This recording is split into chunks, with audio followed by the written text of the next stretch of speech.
Et ben on va démarrer, c'est l'heure. J'espère que vous m'entendez bien. Salut tout le monde.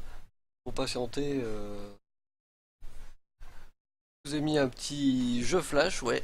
Euh, donc je rappelle, hein, vous êtes au courant maintenant que, désolé pour la chaise qui grince, le jeu flash c'est relativement récurrent et mettre ce petit jeu flash musical qui permet de s'amuser sans se prendre la tête. Je pense que directement vous mettre le lien sur le chat, ce serait tellement plus efficace.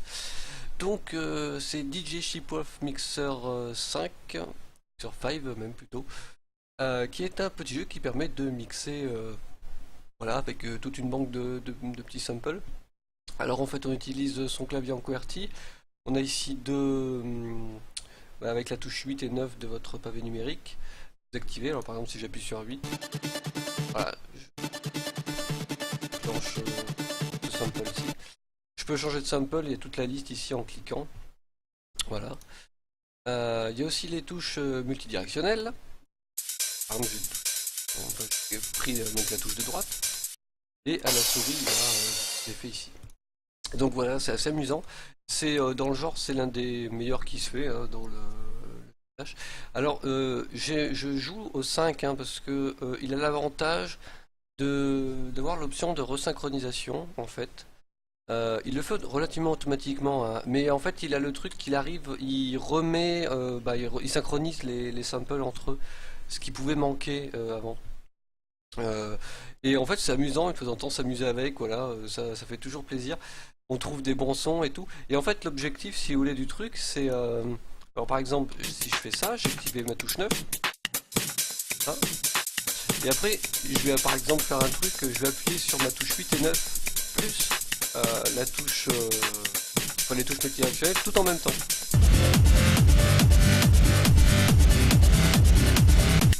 Voilà, et ça me permet de basculer d'un son à l'autre, etc. Voilà, donc c'est très rapide présentation du jeu parce que c'est pas le thème de la soirée. C'était pas l'objectif, mais je me suis dit qu'on reste un peu dans les jeux musicaux parce qu'il y a toujours ce concours Punkomatic. Euh, il reste plus que quelques jours, est-ce que oui ça marche? Il reste plus que quelques jours pour envoyer les morceaux. J'ai pas reçu de participation, même si je sais que des gens ont pourtant bossé dessus. On peut rendre des participations jusqu'au 31 mai. Donc nous sommes le 25, donc il reste exactement 6 jours. Donc après, moi je serai absent en fin de semaine, donc au pire, j'en ferai pas une maladie si je reçois une lundi. Voilà, donc je vous conseille ce petit Chipwolf Mixer 5 qui est à mon avis l'un des meilleurs petits jeux comme ça, Flash, qui permet de mixer tranquille, voilà. Même si c'est pas forcément mon type de musique, mais non, en fait, je sais pas. C'est une bonne question, Mahou, mais en fait, c'est qu'ils ont une suite de. Enfin, ils ont leur banque à haute sample, mais je pense pas que tu puisses rajouter. Après, je ne suis pas attardé sur leur site. Ça pourrait être une prochaine étape s'ils l'ont pas fait, en tout cas. En fait, l'avantage en fait de leur banque à eux, c'est que tout va relativement bien ensemble. Si tu... C'est l'immense avantage. Après, avec nos propres sons, peut-être que ce serait pas forcément le même souci. Bon, du coup, voilà. Contrairement à Punkomatic, voilà, on peut pas forcément. Il est moins poussé dans le genre. Et je me suis pas attardé suffisamment dessus pour voir s'il y avait une communauté qui partageait des choses, etc. Ce qu'on voit, c'est qu'on peut bien sûr enregistrer et partager un petit peu sur Internet. Voilà, donc on peut aussi, accessoirement, on peut customiser. Ça, je vous laisse changer son petit environnement. Je peux faire, c'est juste pour vous le montrer, vous le découvrirez par vous-même comment il marche. Là, je peux pas passer 2 heures là-dessus. C'est quand même un peu exagéré. Voilà. Donc, je rappelle encore une fois, il y a le concours Punkomatic. Je sais pas si parmi vous il y en a qui participent. Dépêchez-vous. Je rappelle qu'il y a un jeu Far Sky à gagner. Tout à fait, un jeu Steam, une clé Steam. Voilà. Du coup, nous, on va passer à la suite. C'était aussi pour relancer un peu le concours hein, que je fais un live, mais pas seulement. Déjà, je saluer, je suis poli, salut tout le monde. Euh, j'ai déjà extrêmement soif, ce qui est abusé parce que j'ai pas parlé depuis très longtemps. J'ai commencé depuis 5 minutes. Puis je bois la paille. C'est peut-être pour ça que je m'hydrate pas assez d'un coup. Bref, comme vous l'aurez constaté sur le titre de stream aujourd'hui, on va faire des petits roguelikes. Avant toute chose, hop, je pense à une nouvelle fenêtre. Les roguelikes, c'est... salut Mobot. Grand maître hippie, je suis pas sûr d'être un hippie, mais pourquoi pas. Euh, D'accord, Mobot, je me souvenais pas que je t'avais dit de dire ça, mais très bien, ça me va. Du coup, roguelike, c'est un mot qui revient très souvent. J'ai décidé de faire une soirée parce que c'est un style de jeu qui revient en force, on va dire, c'est à la mode. Et le mot est un peu attribué à toutes les sauces. Alors, il y a des vrais roguelikes, et il y a des roguelikes donc le nom plutôt, et qui, voilà, c'est un peu des dérivés. Donc on va expliquer. Pour ça, le meilleur moyen encore pour moi de vous expliquer... Ah mais j'avais déjà une réserve d'eau, mais merci. Ah ouais, ah ouais, je pense que je vais y avoir deux trois pauses pour faire pipi là, pendant le stream, si tu vois tout ça. Euh, oh bon, merci. Merci madame. Du coup, voilà, on va regarder c'est quoi un roguelike. Petite définition, mais la définition sera très personnelle et très certainement incomplète. Alors, oh, donc bienvenue chez moi. Alors c'est très simple, je vais taper rogue jeu et Google, le dieu Google va m'amener à quoi peut-être mieux la solution. J'ai trouvé une petite vidéo qui illustrera très bien. Rogue, en fait, c'est un jeu de 1980. Du coup, oui, ce serait encore mieux si ça marchait. Trop petit. C'est un dérivé. Bonne idée. Vous voyez pas grand-chose. J'avais un lien, donc je... Tant pis. Voilà. On va mettre ça en grand. Ne m'embête pas. Alors, Rogue est un jeu de 1980 qui là apparemment est sur Windows 98, mais à mon avis, hein, bien sûr, c'était pas du tout sur 98. Rogue, c'est un vieux jeu et il y a Google qui me met une vieille pub. euh, En fait, c'est lui qui a inspiré tout ce qu'on appelle les roguelikes. Euh, donc en fait, le principe du jeu est relativement simple puisqu'on a un personnage qu'on fait avancer. Là, comme vous pouvez le constater, dans des pièces, voilà, on a les couloirs représentés par les dièses et des pièces dans lesquelles il se passe des choses. Des ennemis à combattre, des, des objets à trouver, etc. Et ce jeu a inspiré de très très nombreux jeux après lui. Les plus connus sont Moria, Angband, des jeux qui sont un peu inspirés du Seigneur des Anneaux d'ailleurs. Et plus récemment, il y a tout un tas de jeux qui s'inspirent de Rogue. Et on va en voir deux aujourd'hui, parce qu'on fait un peu soirée spéciale, donc on va voir deux jeux comme ça. Bon. Donc vous voyez, ça date de 1980 et ça se voit. Là, comme ça présente pas un intérêt fulgurant.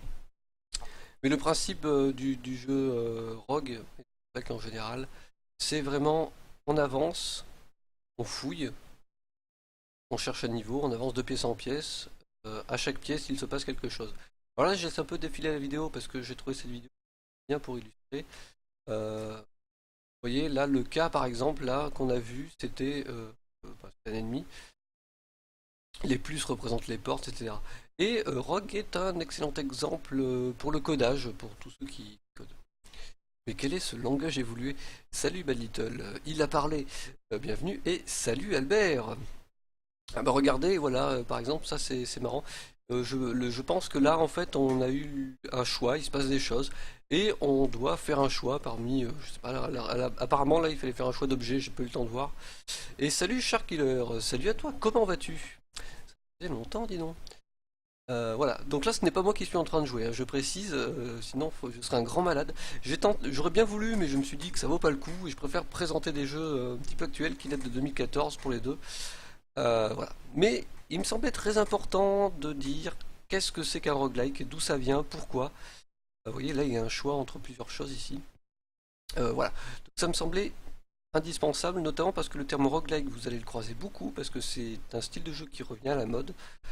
Et ça me semble important parce que le terme roguelike est souvent utilisé à tort, je trouve. Par exemple, vous devez sûrement connaître le jeu Comment il s'appelle ce jeu?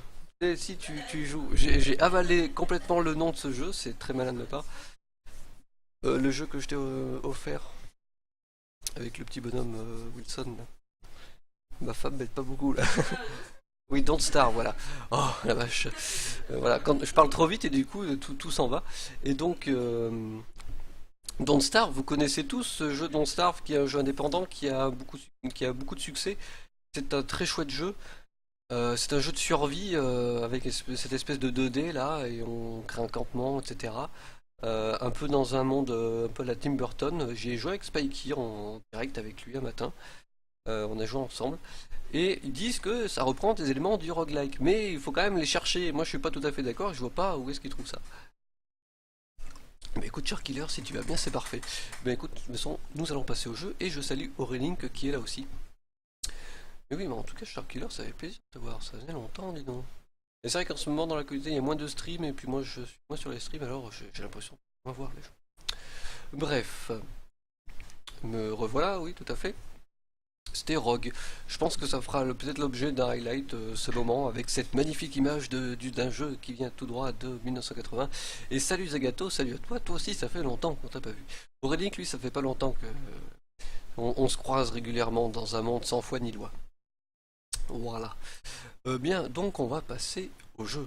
Et quels sont les jeux? Les plus observateurs d'entre vous auront certainement repéré ce jeu qui, à mon avis, est un incontournable du roguelike et également un incontournable des jeux indépendants tout court. C'est un jeu qu'il se faut d'avoir. Voilà, je peux pas mieux dire. Je peux pas mieux dire. Alors, on sait le petit jeu.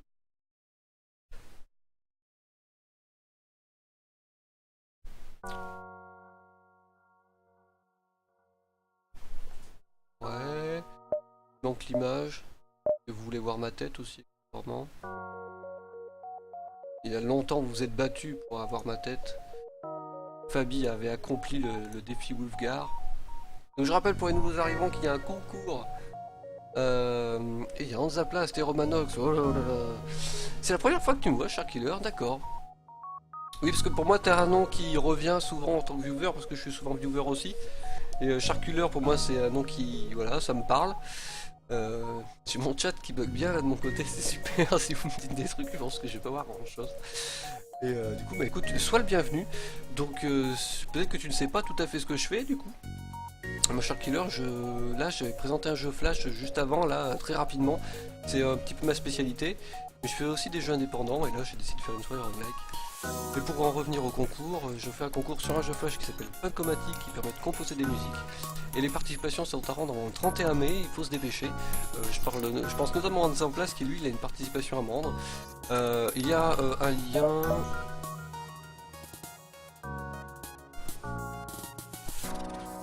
Ah bah il est là d'ailleurs, bah, le lien voilà, donc une vidéo explicative qui explique comment fonctionne le jeu. Et voilà. Voilà, j'ai encore... On va passer à la vitesse supérieure, on enlève la paille.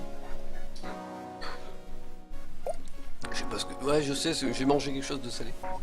Salut, ça va Spikey? Allez Spikey, concours. C'est au 31 mai, hein, il faut se dépêcher. Hein. Voilà. Si on présentait ce jeu, donc je rappelle que nous faisons une soirée roguelike.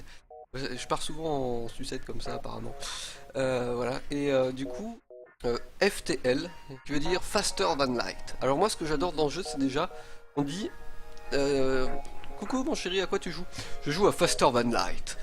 Et ça tout de suite je trouve ça impose le respect. Parce que c'est rare qu'un jeu, je trouve qu'il a un nom, enfin réfléchissez-y, hein, peut-être que je me trompe totalement, mais je trouve que là en l'occurrence, le nom de ce jeu est juste, et c'est le Nec Plus Ultra. C'est peut-être un peu... j'exagère un peu le trait voilà, en m'abaissant devant juste un nom de jeu, mais je trouve que c'est vraiment la classe. Alors on va rentrer dans le vif du sujet. C'est un jeu en vue par au-dessus, un petit jeu 2D. Ah mais tu fais ce que tu veux, Shark Killer, tu as le droit si ça ne t'intéresse pas. Oui, non mais il n'y a pas de souci. Y a pas de souci. C'est tout à fait à titre informatif. Ça s'adressait aussi à ceux qui étaient intéressés et qui n'ont pas rendu leur participation, ils n'ont pas rendu le... Et tu peux essayer le jeu. C'est toujours amusant. Dans les commentaires de la vidéo, vous trouvez le mail à qui envoyer et le lien du jeu, accessoirement aussi. Alors, quel va être le principe de Faster Than Light? Faster Than Light, c'est un jeu où on va gérer son vaisseau spatial. Là, comme ça part plutôt bien. Alors, au début, je me suis dit, ouais, c'est quand même pas très joli. En vue par au-dessus. Là, on est dans le hangar un peu. Donc, on n'est pas encore parti en aventure. Et en fait, ici, on va pouvoir choisir son vaisseau. Alors, moi, en l'occurrence, pas des masses de vaisseaux et je vais pas trop vous spoiler au cas où. Donc, on va partir avec le Kestrel, qui est le vaisseau de base. Et vous voyez, en fait, donc le vaisseau est ici et on a plusieurs pièces dans le vaisseau. Et on va avoir plusieurs choses à gérer. Et vous allez voir que le principe est assez amusant. Voilà. Oui, bah oui, Spikey, forcément, ça... Ah bah, cher killer, je t'encourage pour tes devoirs si tu as bossé. C'est qu'il faut se dépêcher, hein, demain on reprend. Hein. Je vais pas te faire la leçon du tout. Je t'encouragerais presque à ne pas les faire, tes devoirs. Oui, tout à fait, Spikey, c'est sûr que si tu postes pas, tu l'auras pas, tu vois. Puis tu vas voir Hansaplast qui va se dresser face à toi, peut-être. Va-t-il se dire. Bref, on va se mettre en facile parce que déjà en normal c'est juste ultra dur, c'est un jeu très compliqué, mort permanente, etc. Donc voilà. Alors, les données que vous transportez sont vitales pour la flotte de la Fédération. Vous aurez besoin de fournitures pour le voyage. Alors, assurez-vous d'explorer chaque secteur avant de passer au suivant. Mais dépêchez-vous d'atteindre la sortie avant que la flotte rebelle ne vous rattrape. Astuce. Mort, rappelez-vous, perdre fait partie de l'amusement. Non mais je suis sérieux, bien sûr, donc le jeu se moque un peu. Alors, là je suis dans l'espace, je suis parti, et en fait, on joue un vaisseau de la Fédération, donc l'Empire, si on peut dire, et on a des documents très importants sur nous, on a une information importante, et on doit traverser tout l'univers le plus efficacement possible, en surmontant tous les obstacles. Et il faut se dépêcher parce qu'en fait on est poursuivi par la flotte rebelle. Et si la flotte rebelle nous rattrape, on n'est pas bien. Et au fur et à mesure qu'on avance, on va voir l'avancée de la flotte rebelle. Même chose, il va falloir qu'on s'assure de l'état de la coque. Alors vous voyez ici, j'ai la barre de vie de la coque. J'ai le nombre de carburant. Le carburant en fait c'est... là je peux faire 16 sauts. J'ai 16 carburants donc je peux faire 16 sauts. Des missiles, ça c'est des morceaux de drone qui permettent d'avoir des... là c'est mon pourcentage d'esquive, donc je vais esquiver les astéroïdes, les tirs ennemis, l'oxygène, non. Donc ça c'est mon équipage, il y a 3 personnes. Là c'est pour attribuer des places et des petits trucs, par vous-même si vous voulez. C'est très utile, ça permet de renvoyer les équipages à leur place définie. Donc là, le jeu est en pause, mais voilà, on a aussi l'avantage de pouvoir mettre pause quand on veut. Alors on a plusieurs parties dans le vaisseau, on a en fait... il y a certaines pièces qui sont vides, qui pourront être remplies plus tard. En fait, on a des pièces qui sont attribuées à certains services, on va dire. Et par exemple, on a ici le moteur, l'armement et le bouclier. Et on a le poste de pilotage. Alors, le pilotage, en l'occurrence, il faut absolument un pilote pour qu'on puisse faire un saut. Alors, c'est quoi le principe du saut? On a un propulseur FTL, Faster Than Light. J'adore ce truc. Voilà. Et on va faire un saut. Là, on est au beau milieu du terre. Donc là, c'est notre système dans lequel nous nous trouvons. Et il y a la sortie du système, c'est-à-dire une autre balise de sortie. Et par exemple, voilà, je suis ici. C'est ma position actuelle. Et je peux accéder à 4 points autour de moi. Et je vais donc réaliser un saut. Pour réaliser ce saut, il doit y avoir un chargement. Donc là, c'est le début. Et donc il faut que le moteur soit prêt, que le pilote soit prêt, etc. Et on peut faire un saut. Je vais consommer un carburant, voilà. Donc on va voir, on va faire un saut et je pense qu'on va directement aller vers l'appel de détresse. Il y a une balise de détresse, donc on va y aller par curiosité. Et donc, c'est un roguelike, j'en profite puisque c'est soirée roguelike. Profite. En fait, on va avancer d'un à l'autre, quoi. Et il va se passer quelque chose, un combat, une énigme si je puis dire, un cas de conscience, ce que vous voulez. Voilà. Donc, balise de détresse, on y va. Nous sommes en secteur civil pour commencer.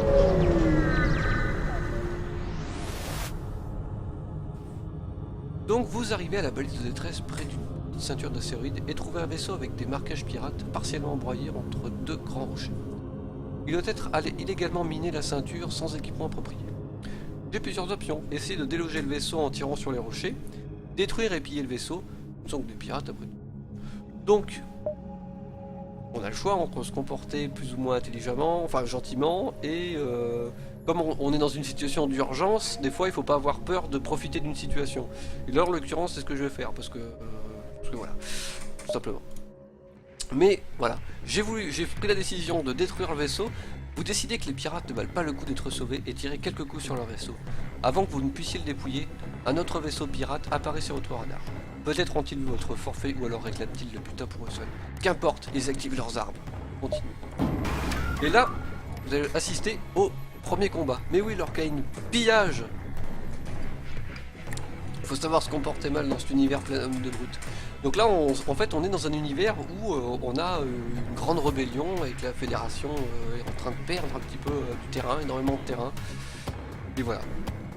Alors les musiques en plus sont exceptionnelles, il y a des musiques stupides, etc. Et il y a aussi un gros travail là-dessus. Donc vous voyez, c'est le vaisseau ennemi, le vaisseau pirate. Je n'ai pas la vision de ce qui se passe dedans, c'est possible, hein, on le verra peut-être.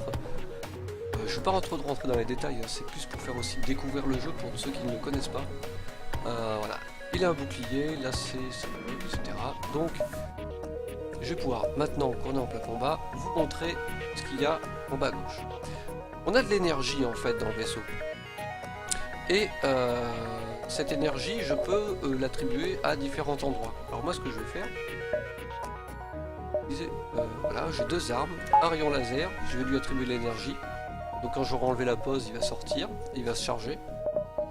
Et en plus, j'ai deux barres d'énergie attribuées à mon vaisseau, donc voilà. Par contre, je n'ai plus d'énergie totale, vous voyez, et je peux enlever de l'énergie. Et en cas d'urgence, ça c'est assez génial, je trouve. Et d'un seul coup, on se dit, il faut absolument, qu'est-ce que je fais? Mon vaisseau, il a un gros problème, une énorme avarie à cause d'un combat, qu'est-ce que je fais? Je suis en situation d'urgence, est-ce que je vais réattribuer toute mon énergie? Je vais la consacrer à l'armement, au bouclier, au pilotage pour pouvoir fuir et préparer un saut, etc. Pillons les paysans et violons les femmes, tout à fait. Voyons vikings dans la main. Donc, j'ai attribué de l'énergie au rayon laser, on enlève la pause. Vous voyez, le laser est sorti. Donc on n'a pas le combat qui bouge comme ça, mais je vous assure que le combat est super prenant, surtout quand ça commence à devenir critique. Donc mon bouclier là, qui est la zone bleue, j'en ai qu'un seul, vous voyez. Il faut deux barres pour avoir, on va dire, une couche de bouclier. Moi je vais mettre à tirer aussi. Sur son bouclier. Donc là, moi j'ai 3 salves de tir avec mon rayon laser, qui est une excellente arme, qui doit d'abord taper le bouclier avant de pouvoir sur son armement. Donc en fait, je clique sur mon arme et ensuite je sélectionne la partie du vaisseau qui m'intéresse. Bah, il y a un côté très, il y a un côté très, enfin science-fiction, etc. quoi. Donc là, plusieurs options pour le combat. Je peux tout à fait d'ailleurs bloquer une partie du vaisseau. À chaque fois que je vais taper le vaisseau, l'état de leur coque va diminuer et au bout d'un moment leur vaisseau va imploser. Mais aussi des fois les pirates, vous avez fait ce que vous aviez à faire, nous sommes battus, prenez ceci et laissez-nous à notre honte. J'ai plusieurs choix, soit j'accepte leur offre et je vais gagner du carburant, un morceau de drone et surtout des scraps qui sont c'est l'unité qui est là en fait. Et ça va me permettre d'acheter des améliorations pour mon vaisseau, d'acheter des armes dans les magasins, etc. C'est très important. Donc je sais pas ce que je fais. Oh, pas de pitié. On va voir si on est gagnant. Nous n'acceptons aucune reddition. Donc là, vous voyez, je fais pas grand chose parce que j'ai loqué, j'ai juste à attendre. Mais des fois, on a un combat contre un adversaire de taille. Là, c'est pas le cas. Et à ce moment-là, si vous voulez, il va avoir utilisé des armements plus évolués, etc. Ils vont me percer ma coque, ils vont toucher la réserve d'oxygène. Je vais devoir prendre, on verra ça après. Là, on fait étape par étape. J'étais pas mal gagnant, j'ai gagné moins de carburant, mais beaucoup plus de scraps. Voilà, donc le combat est terminé. On peut voir ça maintenant. Vous voyez, par exemple, j'ai mon pilote, je peux le sélectionner et je peux lui dire de se déplacer dans l'infirmerie pour que ce soit vu. Pas de reddition. Alors Kane, je vois que nous sommes sur la même longueur d'onde. Mais je suis plutôt gentil des fois, ça dépend un peu des situations. Parce que ce qui est intéressant aussi, c'est que en fait vous n'êtes jamais sûr. Parce que le jeu c'est assez die and retry, c'est-à-dire que vous allez, votre vaisseau va imploser, puis vous allez recommencer une partie. Vous allez recommencer un run. Mais oui, scrap c'est l'argent, oui en fait. Oui, c'est l'argent. Ça fait. Mais après, oui. Bah, disons que les scraps se servent aussi, oui, pour améliorer le vaisseau. Donc pour moi, ouais, c'est de l'argent, mais sans être vraiment de l'argent. Ça permet d'acheter au magasin et aussi de prendre des améliorations pour attribuer plus d'énergie notamment. Enfin c'est ça d'ailleurs, c'est que pour ça. Par exemple, là j'ai 8 barres d'énergie, je peux dépenser, exemple, j'ai cliqué ici, j'aurai une barre d'énergie supplémentaire. Voilà. Ce qui me permettra en plus, accessoirement, d'activer ma seconde arme. Parce que j'aurai une barre d'énergie en plus. Voilà. Bon. Donc voilà.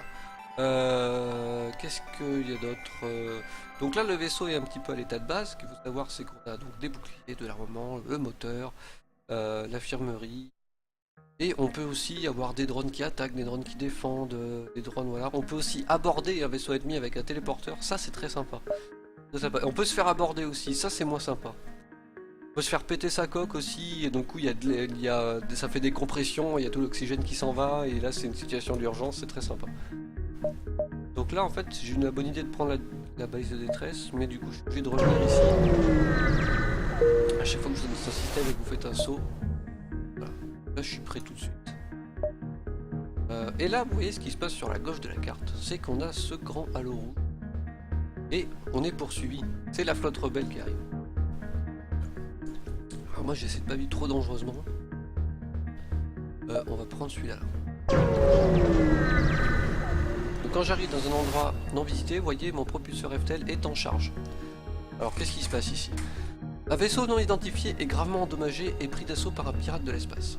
La victime commence un message de détresse avant que le pirate ne coupe court et vous offre de partager le butin si vous restez tranquille. Donc deux options, accepter le pot de vin, essayer d'être un héros, attaquer le pirate. Et re-Spikey. Donc là on est typiquement dans le roguelike. Et à mon avis c'est l'un des meilleurs roguelike indépendants là, du moment. Parce qu'ils ont tout compris. Et parce qu'on est en plein dedans, c'est-à-dire que là j'arrive à niveau et j'ai un choix. Et en fait, comme ça je sais que le jeu, et je présente souvent des jeux qui sont pas esthétiquement parlant magnifiques, mais Faster Than Light est un jeu extrêmement immersif. Il y a le côté gestion, il y a un petit côté jeu de rôle, il y a cette panique, il y a cette tension qu'il y a tout au long, parce que c'est une course contre la montre tout le temps. On est pourchassé en fait, donc il faut se dépêcher, il faut faire les bons choix, et puis des fois voilà, on se fait exploser, ou on fait pas gaffe à un paramètre, à l'état de sa coque, et puis c'est terminé. Je vais essayer d'être un héros, je vais attaquer le pirate, un peu bipolaire. Le vaisseau pirate stoppe sa poursuite et verrouille ses armes sur votre vaisseau. Et comme quoi des textes ça peut suffire. Donc là tout de suite j'ai mis le mode pause. Je devrais faire sa fête. Voilà.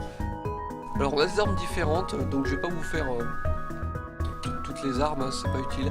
Mais l'arme laser, elle peut tirer plusieurs salves.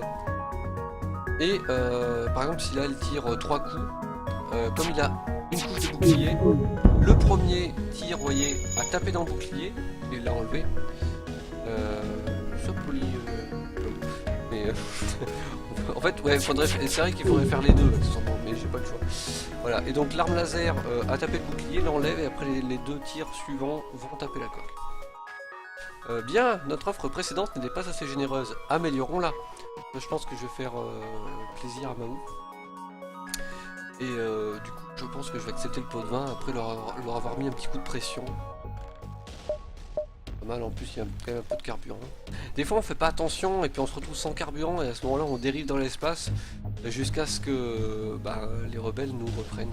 Il est extrêmement bien pensé ce jeu, c'est ça qui fait la force aussi. Donc pour l'instant ça va, ma coque est au maximum, j'ai pas pris de coup donc une autre balise de détresse. Ça peut être un piège, hein. Faire attention, on va tester. C'est pour ça voilà, qu'un événement que vous croyez avoir déjà vu, vous aurez toujours une surprise parce que un coup ça va être quelque chose de positif, un coup négatif, ça va vraiment être de la chance. Alors, je suis allé à la balise de détresse. Vous repérez la source de l'appel de détresse, une colonie minière humaine avoisinante. Une maladie inconnue s'est abattue violemment sur les ouvriers. Ils ont tenté d'instaurer une quarantaine pour stopper la propagation de la maladie. Mais elle manque d'efficacité et une émeute semble même possible. Envoyez votre équipage pour les aider à contrôler la foule, ignorez leurs requêtes et s'en aller. En fait, je pense que s'il y avait eu certains... Parce qu'en fait, il y a plusieurs espèces, hein, on n'est pas sur Terre, etc. Il y a plusieurs espèces, là j'ai pris un vaisseau humain, il n'y a que des humains dedans. Ça se trouve, il y a une espèce qui m'aurait fait un troisième message coloré. Par exemple, un médecin ou un chercheur, voilà. Ça aurait pu être des choses comme ça. Bah ouais, bah il y a un petit côté Star Trek, bah, où je pense que, à mon avis, les mecs étaient fans. D'ailleurs, ce Star Trek, ça me fait penser à Gull, qu'on n'a pas vu depuis longtemps. Et je sais qu'il connaît ce jeu. Mais il y a un côté très... ils n'ont pas inventé grand chose au final, c'est juste que c'est très efficace, c'est très bien fait. Mais ouais, il y a du Star Trek là-dedans. Moi je vais ignorer leur requête et m'en aller parce que c'est un coup à ce qu'ils reviennent pas. Malheureusement, votre mission est trop importante et vous n'êtes pas prêt à risquer la vie de votre équipage. C'est tout à fait ça. Vous préparez votre départ. C'est affreux. Alors ce qu'il faut savoir, c'est que des fois on peut les aider. Ça va être très négatif. Par exemple, là, je récupère un membre d'équipage, hein, voilà, tout simplement. Et dans un autre cas, bah, ils auraient pu me remercier parce que je les ai aidés et bah, me donner une récompense conséquente en scraps, par exemple. En monnaie du jeu. Donc on s'en va. C'est affreux, mais c'est comme ça. Donc là, vous voyez, il y a des systèmes qui sont... Les rebelles contrôlent cette position, très dangereux. Donc ça veut dire que si j'y vais, si je me fais... Ça peut te rassurer, Mahou, à part les derniers films, j'ai pas spécialement vu Star Trek. Et, disons que c'est une référence, mais voilà. Bon, peut-être que ça vaut le coup d'être vu. Battlestar Galactica. Merci Spikey. Voilà. Petite intervention de Spikey. Merci à lui. Spikey, est-ce que ça te plaît, Faster Van Night? Dis-moi un peu. Moi, j'aimerais bien savoir si ça peut plaire à Spikey un jeu comme ça. Je survis un peu. Ouais, donc si je retournais en arrière ou que j'étais dans l'avance, enfin qui me rattrapait, les rebelles, je devrais combattre un vaisseau rebelle qui serait beaucoup plus fort que moi à ce stade du jeu. Et même à chaque fois, je me ferais rattraper, enfin, vaut mieux éviter quand même. On peut le faire une fois ou deux si le vaisseau est bien, quoi.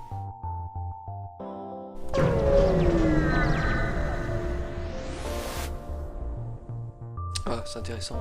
Un vaisseau pirate particulièrement bien amené s'approche de vous. Remettez-nous l'un de vos membres d'équipage et le reste d'entre vous sera sain et sauf.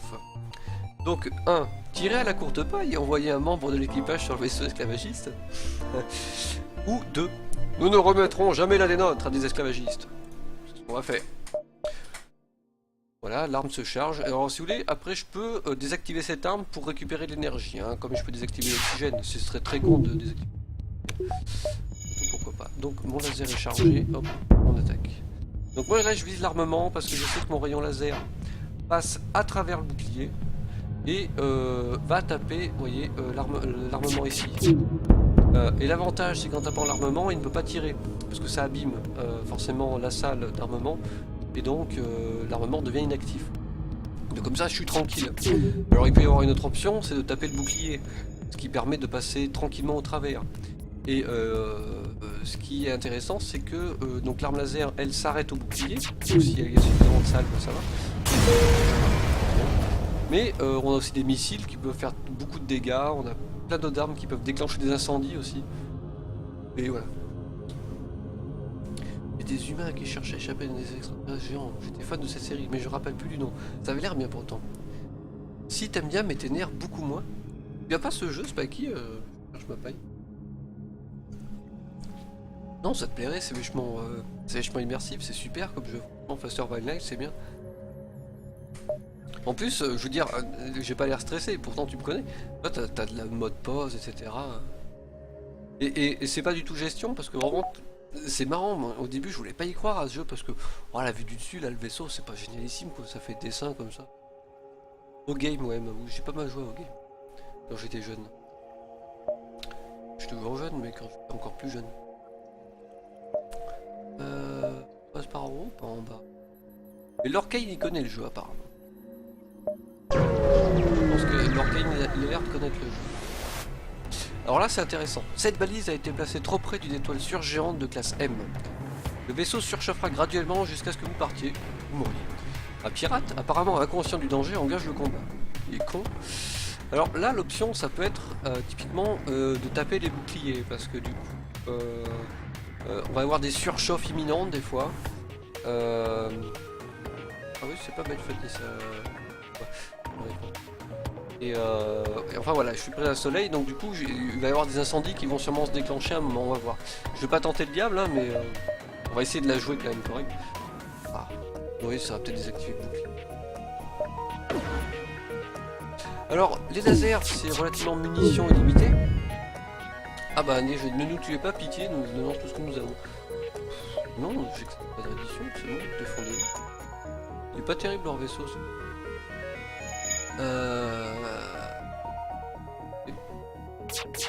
Pas forcément intéressant. Voilà, éruption solaire imminente. De toute façon, je peux pas partir, parce que mon propulseur est pas encore chargé. Et vous voyez, typiquement ici, là j'ai un incendie, là. Il y a une éruption solaire. Bien sûr que tu... Alors ce que je fais, c'est que je vais ouvrir les portes ici, ça va vider l'air dans cette pièce. Le feu va s'éteindre. Le vaisseau explose, descend derrière lui une collection conséquente de scraps et de matériel. Là, si ça se charge pas suffisamment vite, voilà, je fais un saut tout de suite parce qu'il va y avoir une autre éruption solaire.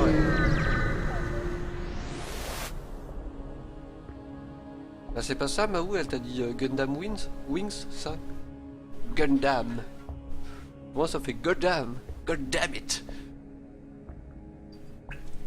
Donc j'ai fait mon saut en urgence parce que j'étais près d'un soleil. Les scanners montrent la présence de formes de vie intelligentes sur la planète la plus proche. Aucune donnée sur elle n'est disponible dans la base de données. Enquêter, les ignorer.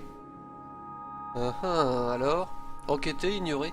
C'est dommage qu'il y ait un si fort décalage avec Twitch, même si je crois que j'ai reçu un mail explicatif comme quoi, je sais pas quoi. Une série, il y a toujours une chose à la con. C'était japonais, non?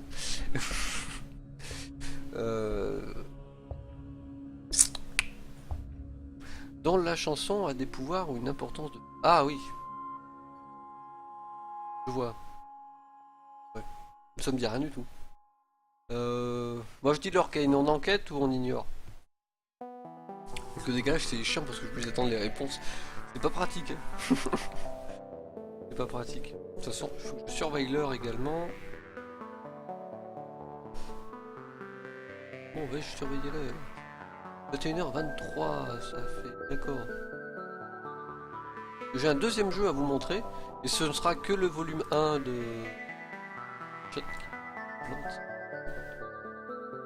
T'ignores?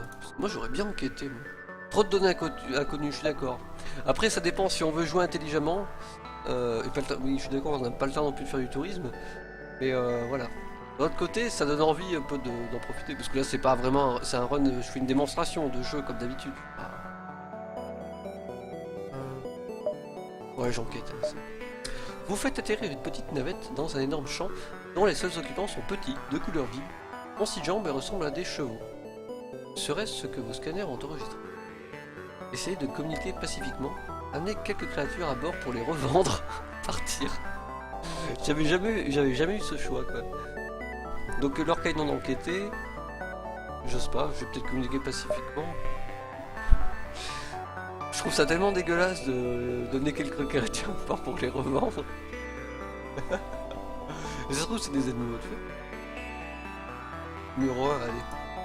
Vous essayez de communiquer de toutes les manières possibles, mais il reste stoïque devant vous, vous jugeant silencieusement de leurs yeux larges et sans expression. Vous vous préparez à partir. C'est relativement infructueux. Donc ici je referme mes portes parce qu'elles sont toujours ouvertes. Voilà. Et j'enlève la pause aussi accessoirement.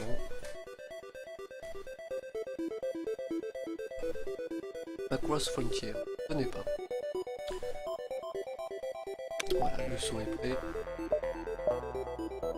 On va pas à la sortie tout de suite, on va à la sortie. Je suis sûr que ça plaira à se mentir, je suis comme ça en plus. Mais genre... Ah vous voyez une station spatiale civile ayant subi de lourds dommages. Vous recevez un message. Nous avons été durement touchés par la guerre. Nous avons besoin de plus de morceaux de drones pour accélérer nos réparations. Nous en achèterons quelques-uns si vous en avez en trop. Comme moi j'aime pas les drones, c'est pas trop mon truc, je vais vous les vendre. En général c'est relativement avantageux, hein, donc j'ai fait affaire avec un mec. Alors des fois il y a des magasins pour en parler. La musique est toujours top quoi. Un vaisseau pirate particulièrement bien armé s'approche de vous. Remettez-nous l'un de vos membres. Oui, j'ai déjà vu un pote à vous. Et je vous aurais déjà dit d'aller se faire mettre, donc on va recommencer. Nous ne remettrons jamais des nôtres à des esclavagistes. Voilà. Place au combat. Hop là. En fait, Mahou, je pouvais pas les piller, les mecs. Je pouvais les capturer pour les vendre. Une version FR. Moi, c'est FR ce que j'ai. Hein. Tu le vois d'ailleurs. Et je dirais, je serais pas aussi fluide.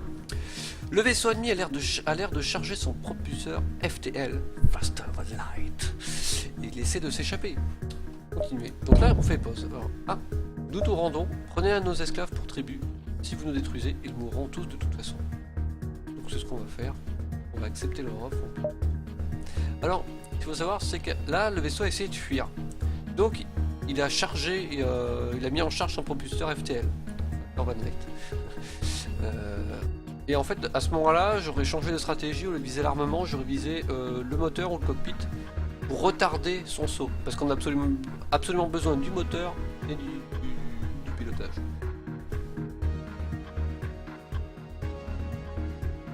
Ouais, non mais...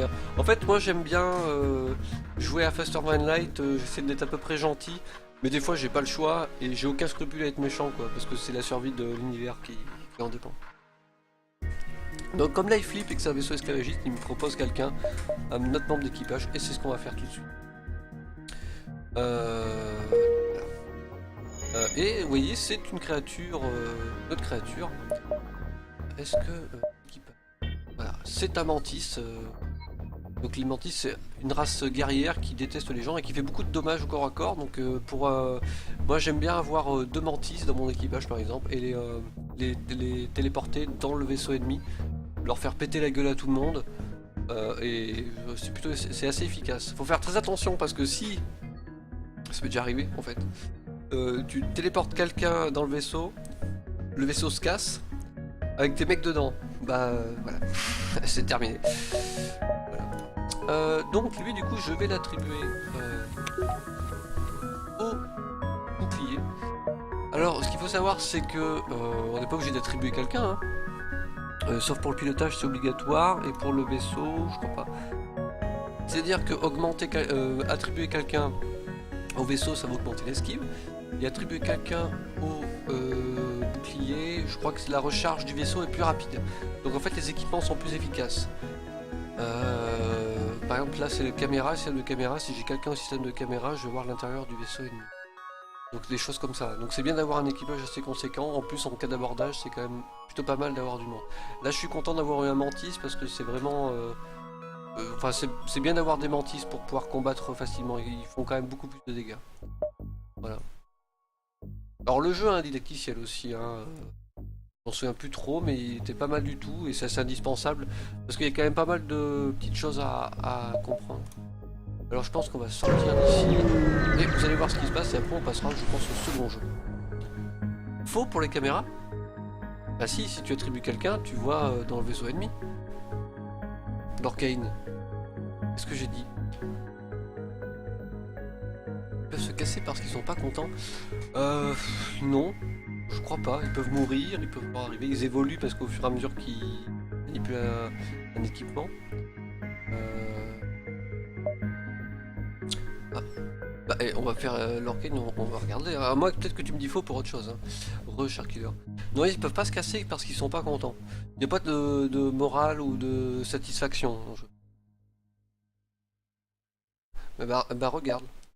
On va défendre l'avant-poste. Tu vois? J'ai attribué mon mantis dans la pièce caméra. Et l'intérieur du vaisseau est découvert. Sans vouloir te... Après oui, tout à fait, on peut... là je peux pas faire de modif, mais on peut améliorer les équipements, même si j'améliore jamais les caméras, parce que je préfère améliorer mes boucliers, mon armement, ou le moteur en particulier. Mais après, t'as des améliorations de caméra, on pourra regarder quand on se sera sorti de... Là en l'occurrence c'est pas utile, mais c'est utile pour... surtout quand tu téléportes des gens, c'est utile d'avoir quelqu'un qui regarde avec la caméra pour voir un petit peu où sont les ennemis, comment te comporter, etc. Donc oui.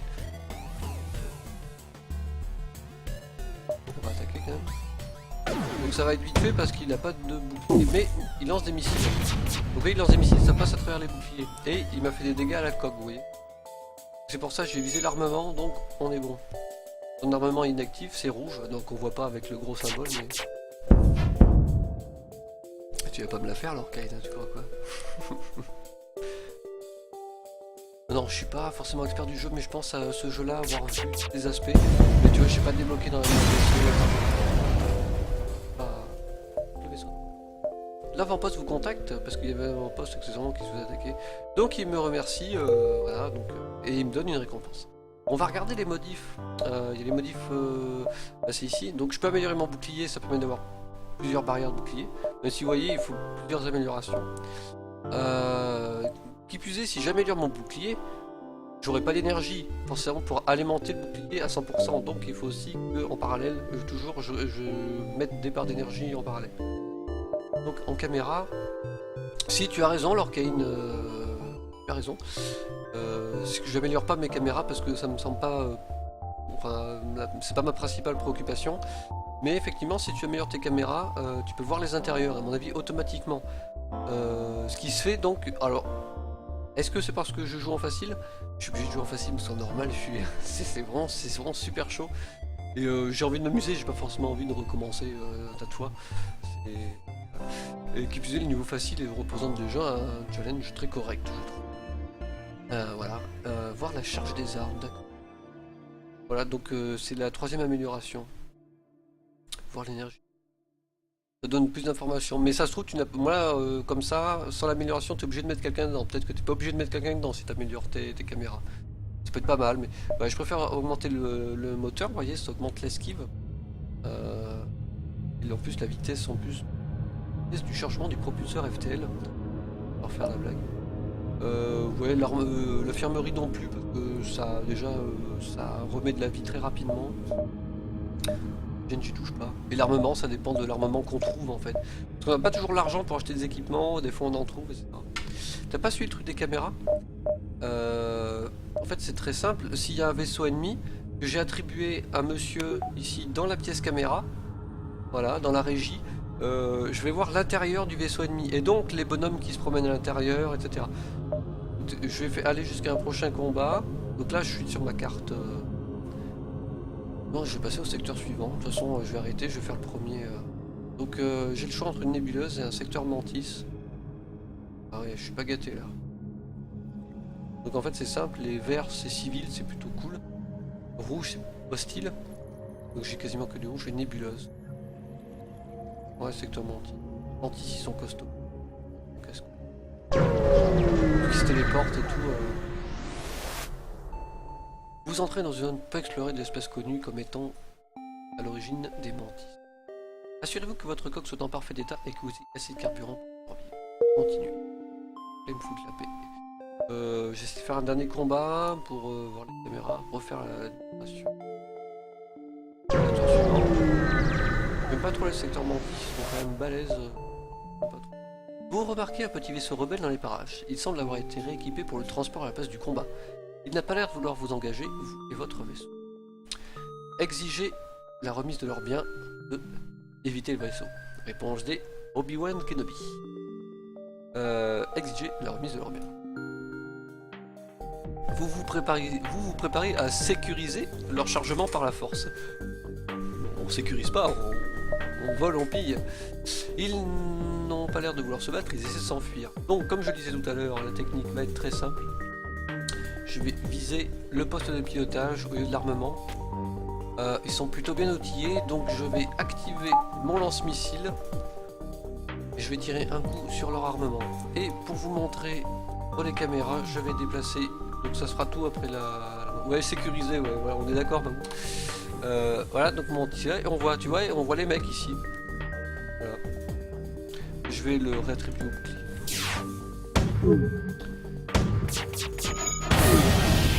Voilà, donc là typiquement, vous voyez, ils ont créé une brèche ici. Voilà. Moi je vais continuer à tirer sur l'armement.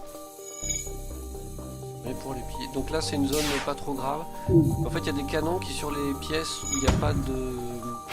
rien comme ça, qui ont beaucoup de chances de faire une brèche, ce qui est le cas. Donc là j'ai abîmé le poste de pilotage, donc il faut qu'ils le réparent. Et du coup j'ai retardé leur saut.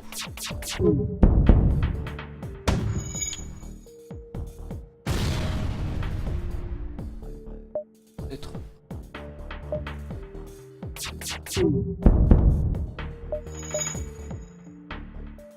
J'ai peur qu'ils partent, hein. J'ai peur qu'ils arrivent à s'enfuir. Saut imminent. Tirez là. Tirez. Bon, j'ai réussi à le retarder. Leur coque est presque abîmée. Je vais tirer avec le micro. Voilà. C'était pour terminer le combat en beauté, étant donné que c'est le dernier combat. D'après ce que vous trouvez, ce vaisseau devait collecter des informations, rien ne semble utile. Ça valait le coup. 31 scraps quand même. Donc là, qu'est-ce qui se passe? Cette zone-là, vous voyez, il y a une brèche, ma coque qui commence à être abîmée. Donc il faut absolument que j'aille dans un magasin, ou que des fois il y a des événements aléatoires qui font que j'ai la chance de pouvoir réparer la coque, mais c'est pas forcément le plus évident. Donc je prends mon membre d'équipage, et je vais le réparer, je vais le faire aider. Alors comme c'est une zone sans oxygène, je vais ouvrir les portes pour améliorer l'apport en oxygène, logiquement. Pour réparer facilement. Ou alors je peux les emmener à tour de rôle à l'infirmerie pour réparer. Bon là il n'y avait pas forcément d'urgence, le combat était fini, mais des fois vous devez vous speeder, surtout quand c'est la réserve d'oxygène par exemple qui est touchée. Voilà. Et on va... Voilà, bon, on renvoie les...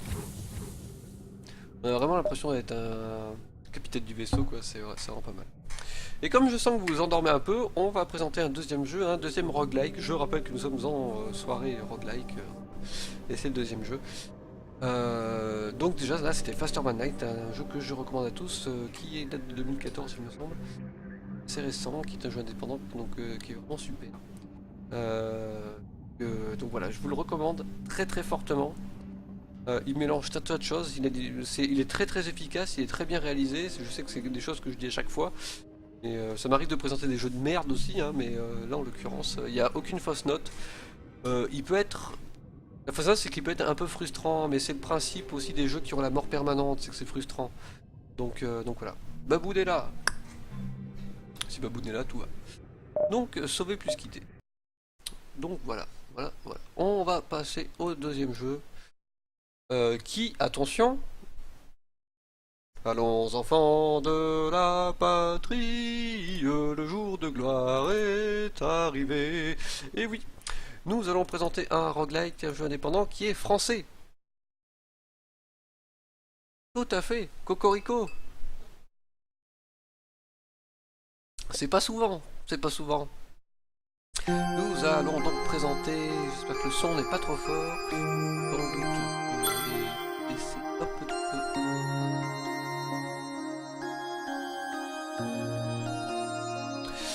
Dungeon of the Endless. Alors, Dungeon of the Endless est un jeu français qui est développé par, Amplitude Studio, voilà, qui c'est une entreprise basée à Paris, qui ont fait plusieurs jeux et je n'ai testé que celui-là, qui est le roguelike donc. Et qui est aussi un excellent jeu, qui est plein d'humour, qui rappellera un peu... Moi, je me souviens, beaucoup de potes avec qui j'ai parlé, qui ont mon âge, dans les jeux auxquels ils avaient joué avant, qui les avaient marqués. C'était beaucoup parce qu'il y a un peu d'humour grinçant. Et là, c'est typiquement le cas en fait, il y a de l'humour stupide. Quel va être le principe de Dungeon of the Endless? Je vais mettre la petite cinématique.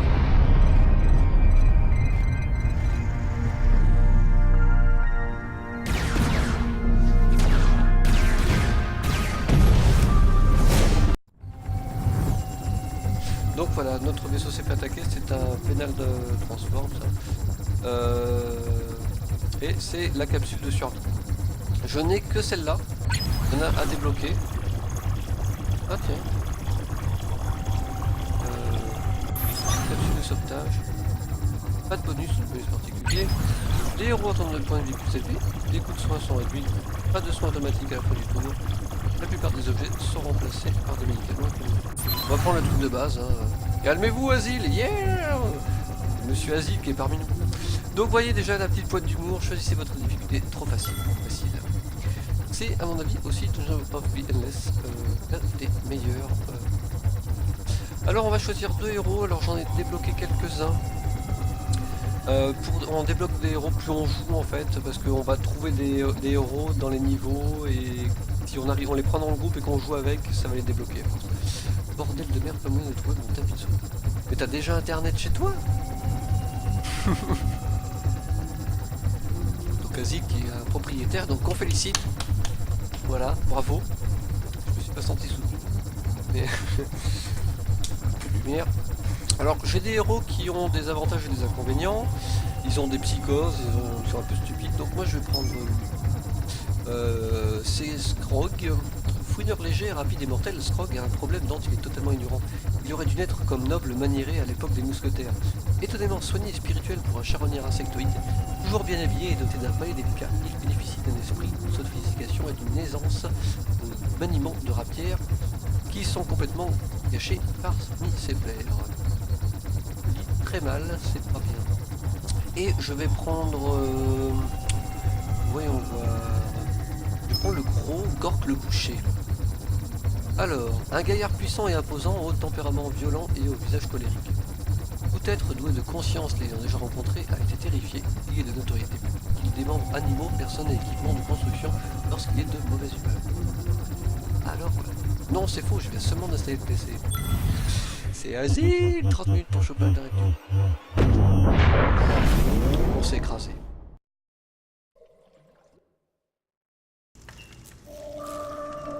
Nous voilà dans Dungeon of the Endless. C'est du pixel art. Moi, enfin, à la base, je suis pas forcément fan du pixel art, je m'en fous, enfin voilà. Mais il y a une ambiance là-dedans. Donc, on va pouvoir gérer nos bonhommes, vous voyez. On est dans la première pièce, c'est le vaisseau. Ce qu'on a ici, c'est le cœur du vaisseau, c'est un cœur d'énergie. Qu'est-ce qu'il va falloir faire? En fait, il y a ce côté tour par tour, sans tour par tour, et ça, c'est vachement marrant. C'est-à-dire qu'à chaque fois qu'on va ouvrir une porte, est-ce que je me souviens plus trop des commandes? Chaque fois qu'on va ouvrir une porte, un tour va être passé. À chaque tour, il va se passer des événements. Déjà, on va retrouver des ressources qui sont là. C'est la réserve de nourriture. Voilà, en plus on a, vous voyez, il y a un petit indicateur, par exemple, je vais gagner plus 6 de nourriture à chaque fois. C'est de base. Ça va permettre de soigner, de recruter ou de monter de niveau les héros. C'est un petit peu... pas vraiment d'XP, hein, pas vraiment, c'est la nourriture. La science, ça permet d'améliorer les capacités. Et ça, c'est la réserve d'industrie, c'est, donc, je vous lis, hein, la quantité que vous recevrez, voilà, c'est utilisé pour construire des modules majeurs et mineurs. Alors, mes personnages ont un inventaire, une petite histoire, des capacités, par exemple, il y a une capacité active, dernier repas, héros dans la salle, puissance plus 26, des PV, etc. Donc ça, c'est un côté très RPG. Donc bien sûr, chaque personnage est différent. Donc lui, tueur psychopathe, c'est sa capacité, donc il devient super violent. Comme la description, vous voyez, il y a énormément d'humour. Voilà, c'est tueur psychopathe, description. Les gens polis parlent de rage berserker. Moi je trouve ça c'est vraiment, c'est con, mais enfin, c'est drôle parce que dans les jeux, dans les RPG, il y a toujours une capacité rage berserker où t'as un guerrier qui devient vers l'eau. Alors, on va passer directement au tour suivant. Alors, je dois bien avoir une touche, voilà, pour sélectionner tout le monde. On va passer à la pièce suivante. À chaque fois que j'ouvre une pièce, je risque de tomber sur des ennemis.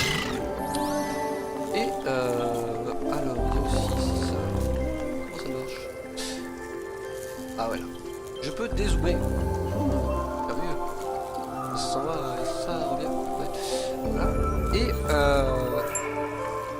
ah, comment ça marche déjà? Voilà. Avec le bouton central de ma souris, j'ai alimenté en énergie cette pièce. Pour l'instant, j'ai 3 énergies. En fait, pour alimenter en énergie, il faut trouver de la brume. La brume se trouve dans les pièces qu'on a. Donc ici, j'ai un emplacement de modules, c'est un module majeur et des modules mineurs. Les modules mineurs, ce sont par exemple des tourelles de défense. Parce que le cœur qui est ici est indispensable. Mon but est d'avancer d'une pièce à l'autre et de trouver l'ascenseur pour passer au niveau supérieur. Et je dois transporter au dernier moment ce cœur d'énergie. Et pour activer l'ascenseur et passer au niveau suivant. Et à chaque fois on recommencera des niveaux, il y a 12 niveaux il me semble. Nous, on va construire... Et voilà. On va faire un générateur d'industrie. Donc les modules ici, ça permet de faire des créateurs de sciences, des générateurs d'industrie et des réplicateurs de nourriture. Donc en fait, ça va m'augmenter les petits indicateurs ici. Par exemple, là j'ai plus en industrie. Et...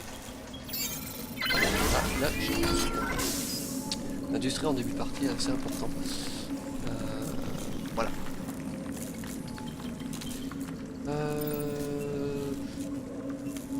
Très bien. Allez, on va à gauche.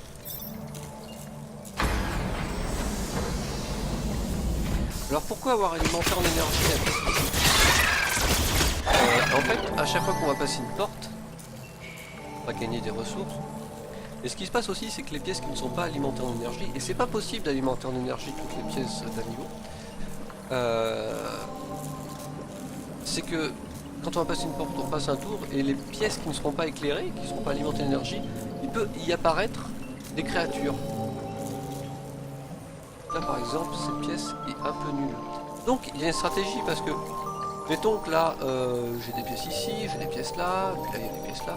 Je veux dire, si ici il apparaît des monstres et que moi mes bonhommes sont là, les monstres vont s'attaquer au cœur et le détruire. Et là, c'est la fin du jeu.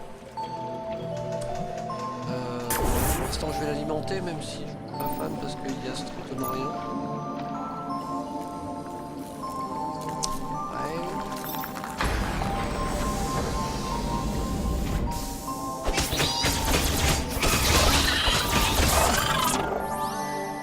Donc au fur et à mesure qu'on combat, en fait, quand on combat, on peut retrouver de l'énergie si on a suffisamment de nourriture, pas de la vie. Et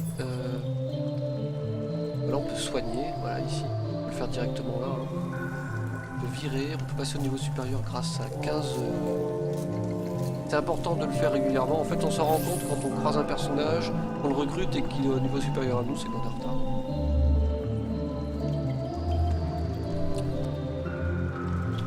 Alors moi je me demande bien ce que vous en pensez un petit peu de ce jeu. Alors je l'ai peut-être décrit un peu vite, donc si vous avez des questions, n'hésitez pas. C'est fait pour.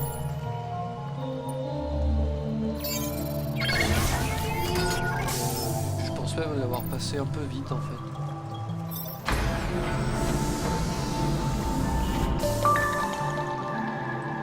Ah, j'ai trouvé quelque chose, j'ai trouvé de la nourriture. Donc là pour l'instant vous voyez toutes mes pièces sont alimentées en énergie. Ah mais non, ça c'est une pièce qui est auto-alimentée, non? Et moins emballé par celui-là. Là, il est typiquement roguelike. Je pense même que c'est le plus roguelike. Tu vois. En fait le graphisme est un peu différent et ils ont compté sur le charme du pixel art.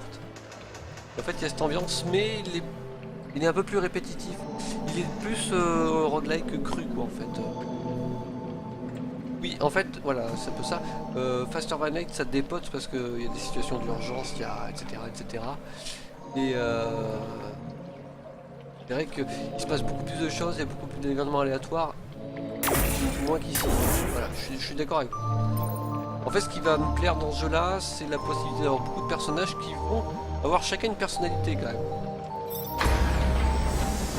On verra plus tard, on va passer un niveau, on va passer ce niveau là et puis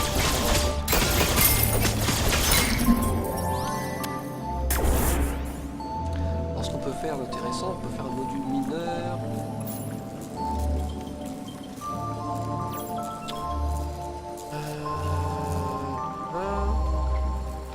Un module mineur par exemple, pour l'instant j'ai pas fait beaucoup de recherches, pas pu.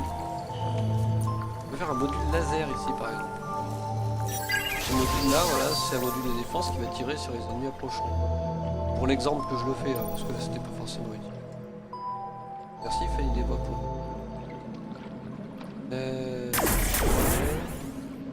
Ok. Donc là je fouille. Donc je disais, ah bah regardez là. Énergie par contre. Donc voilà ce qui se passe. Là j'ai plus assez de brume. Vous voyez ici, je peux alimenter 5 pièces.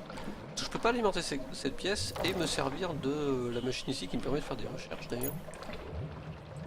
Donc du coup elle est dans le noir. Donc quand je vais passer au tour suivant, quand je vais passer une porte, ouais, mais la bande son est excellente, hein. Elle est du même niveau que Faster Man Night. Bon, tu sais maintenant, et ils les vendent à part, hein, sur Steam. Tu peux acheter comme Faster Man Night, tu peux acheter juste la bande son. Donc voilà, qu'est-ce qui va se passer? Regarde, je vais pas faire comme ça. La stratégie, c'est que cette pièce n'est pas éclairée. Donc, au prochain coup où je vais passer une porte, il peut y avoir des monstres qui vont apparaître ici et passer par là. Donc je ne voudrais pas que j'ai des monstres dans le dos, ce serait dommage.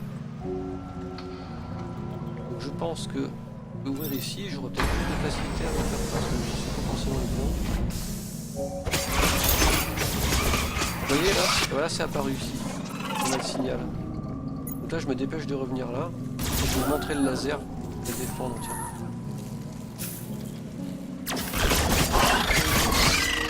Bon. Il attaque mon module celui-là. Il y a des monstres qui attaquent mon module, qui font ceci, cela.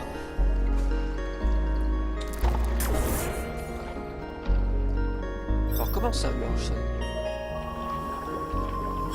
Alors ce qu'il faut savoir c'est que on va faire le niveau entier. Là c'est vrai que c'est plus calme comme jeu, si je puis dire. Et en plus c'est davantage axé sur un peu plus hack and slash en fait, je dirais. Mais vous allez voir qu'il y a des moments, très critiques où on est submergé. Et il faut se dépêcher, choisir la bonne stratégie pour passer au niveau suivant. Il est sympa. Je l'ai trouvé, on va dire, aussi immersif. La musique est super immersive, on est dans la vieille cave et tout. Ça va être aussi immersif, je trouve, que Faster Man Light. Mais le côté qu'il y a moins d'événements un petit peu imprévus. Tout à l'heure, par exemple, j'ai vu encore des choses que je ne connaissais pas, des événements dans Faster Man Light que je ne connaissais pas. Alors que là, je pense que c'est moins le cas. Étudier.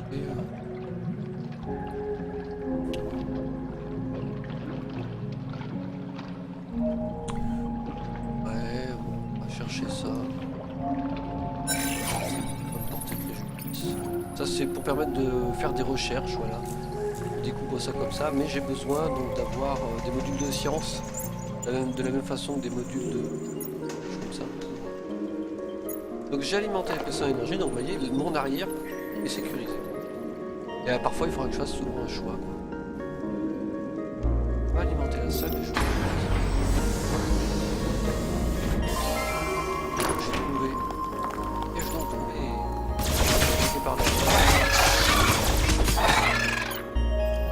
Et là, ces monstres-là, je pense qu'ils sont spéciaux. Ils veulent s'en prendre directement dans le corridor.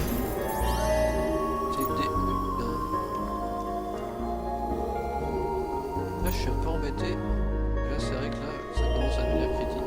Donc là, ce que je peux faire, c'est que j'y vais avec juste un seul de mes personnages. Donc là, la porte et lui reste en défense. Enfin un client avec un peu d'argent et un nombre raisonnable dedans.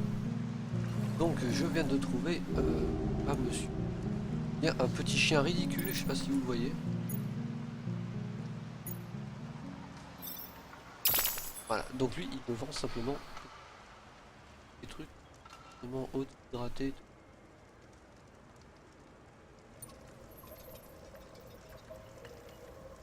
Déjà sensiblement sa défense. En fait, quand on passe le curseur sur... J'ai pas changé le nom d'ailleurs. Ce serait dommage quand même. Le type il arrivera, il joue pas Faster Man Light et tout. On sait jamais. On sait jamais. Il pourrait tout à fait... Ah non, en fait j'ai changé ça, c'est des problèmes qu'il faut. Dungeon off. Je mets un type passionné par le jeu, tu vois, qui passe comme ça sur nous et nous voir, qui fait un follow, tout ça quoi. Ce serait bon. Ok, mais j'ai pas envie d'acheter des trucs. En fait, là où ça devient critique, c'est quand je prends le cœur qui est là, que je l'amène à l'ascenseur, je dois retraverser tout l'étage. Bon là, vous voyez, des monstres qui sont apparus à l'arrière.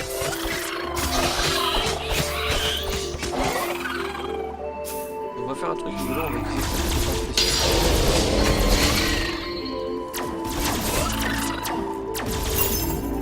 Donc lui il est complètement fou, voilà il brille en rouge.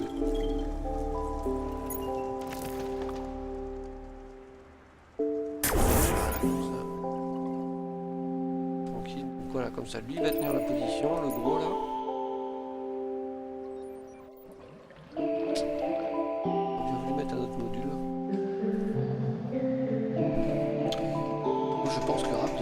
En live.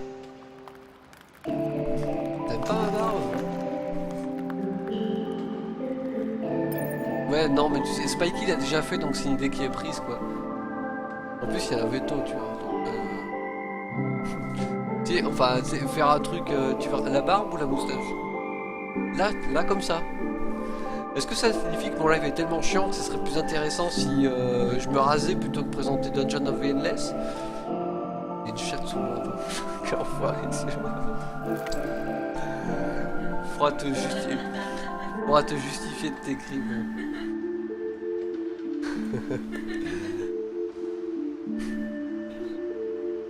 Bon, ça va derrière.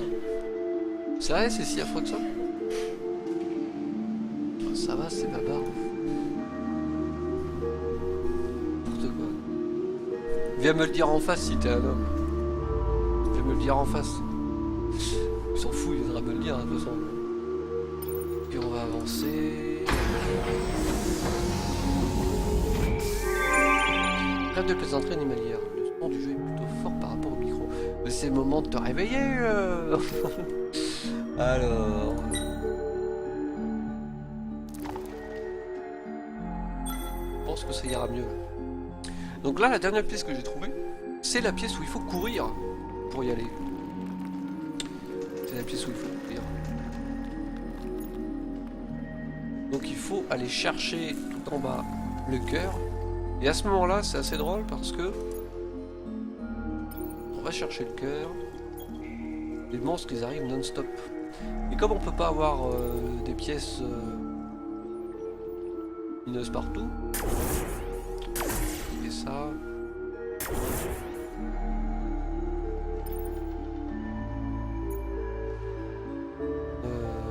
Qu'il reste.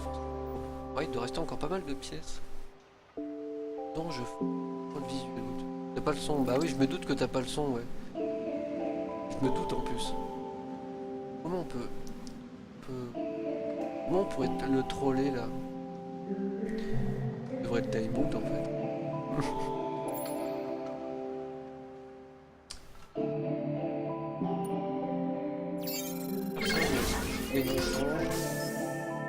Forcément, ça, le créer ça consomme, mais je vais gagner plus de tête donc. Pas mal, ça. D'alimenter cette pièce en énergie. Comme ça ici. Ça sécurise hein, la lumière en gros. Comme ça, on s'occupe de cette partie là et on finit d'explorer parce qu'on peut déjà. Ah ouais, mais cette partie là. Donc là. Là pour pas se faire avoir. Voilà. Et lui il ouvre la porte. Je suis tout à fait ouvert la porte et me barrer. Ah bah c'était là, d'accord. Bon, tellement déçu.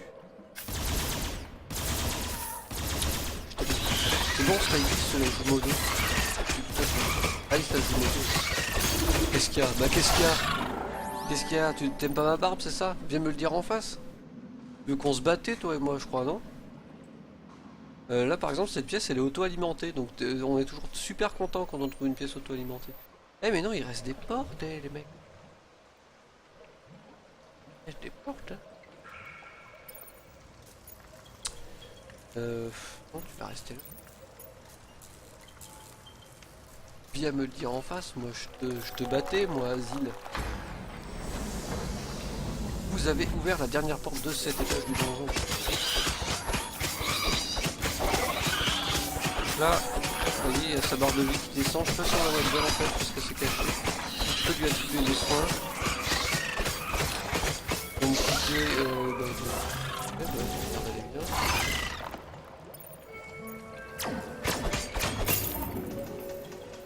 Et donc là, en fait, je dois attendre la fin du combat pour qu'il y ait une auto-régénération. Sinon, je suis obligé de consommer de la nourriture pour. Et Et arrêtez de vous battre. Tu veux te la jouer Lopez avec moi. Je pense, la prochaine fois que tu fais un live, Asile, je pense que tu vas montrer la vidéo sur les Lopez. Moi je vais pas le faire parce que je trouve que c'est complètement incohérent avec ce qui se passe. Surtout que je fais une soirée roguelike, tu vois. Et le mec il dort. Tac tac tac, on va passer au... Bon, alors comment ça se passe? Moi je suis là, je dois aller là. Donc je dois sécuriser le chemin. Donc... L'important ça va être de sécuriser l'avant. Ici l'arrière ça va pas être trop grave. Je pense qu'on va mettre un mec ici. Alors ce qu'il faut savoir c'est que quand on prend le cristal, le personnage va être ralenti. Donc ses potes vont devoir le couvrir.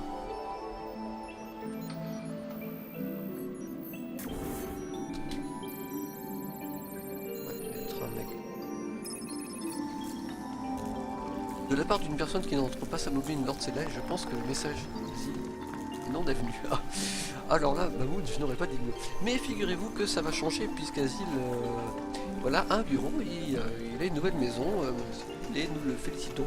Brave9 TV le félicite pour cette belle acquisition, ainsi que Madame Azil. Et donc monsieur va donc avoir une webcam maintenant et on va voir sa tronche.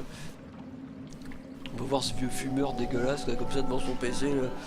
Qu'est-ce qu'il y a qui est comme ça à agresser les gens sur son live? Je pense pas à faire très bien Azil. Parce que Azil a une grosse voix quand même. C'est donc là, bah, je péter la gueule. Qu'est-ce qu'il y a? J'ai mis, je pense, franchement très mal imité Azil. Bah, qu'est-ce qu'il dit? Ah ouais, avec les chips et tout, tu sais. Je m'appelle Azil, je mange des chips. Il fait toujours un bruit monstrueux dans ton micro et puis à chaque fois il me donne faim. J'ai envie de chips. Des chips à quoi? À la moutarde, mes préférés bien sûr. Il a... C'est un... Il me torture à coup de chips. En survêt taquini et tout. Ah non, et par contre la bonne boisson, il boit pas. Il est sain de corps surtout. L'esprit, je suis pas certain. De corps non plus en fait. Bon allez, on va faire ce dernier niveau, on va passer ça, il est quelle heure? Il est 22 h, on pourra comme ça arrêter le live après. Donc situation d'urgence, on va transporter le cœur pour passer au niveau suivant. C'est parti. Et là, on se dépêche. Vous voyez, ça va venir sans discontinuer là. Donc là il y a mon pote qui va le couvrir. On va le mettre en rayon. Donc l'avant est sécurisé mais l'arrière n'est pas sécurisé. Et les monstres vont venir sans discontinuer. Donc là il avance, il avance. Oui, il est ralenti. Et une fois que toute l'équipe, hein, on peut peut-être sortir avant, mais je préfère attendre que toute l'équipe soit là, et là on sort. Voilà. Et donc là c'était le premier niveau, c'est cool, mais après, ouais. À 4 on pourrait se faire une chouette partie de beach volley juste ici. On est dans l'ascenseur, et il raconte des conneries. Je trouve ça délirant. Et des fois lui... je l'ai déjà vu dire, et sinon sur le chemin vous avez pas vu des WC s'il vous plaît? Des trucs comme ça. Et ça c'est la petite touche d'humour qui est bien. Mais j'ai un dialogue suivant en plus. Donc le gros il dit à 4 on pourrait se faire une chouette partie de beach volley juste ici. Il n'y a pas de... Des fois ils discutent un peu, et des fois on apprend des détails sur le passé d'un personnage. Il y a des personnages qui se connaissent, qui se sont déjà croisés, d'autres non. Donc il y a un background assez important qu'on découvre. Et en fait c'est ces petits détails qui donnent envie de continuer, de découvrir les autres personnages, de les jouer, de les confronter. C'est ça. Sinon, effectivement, je peux être d'accord que le jeu est un petit peu plus répétitif. C'est un petit peu moins étincelle dans les yeux et tout.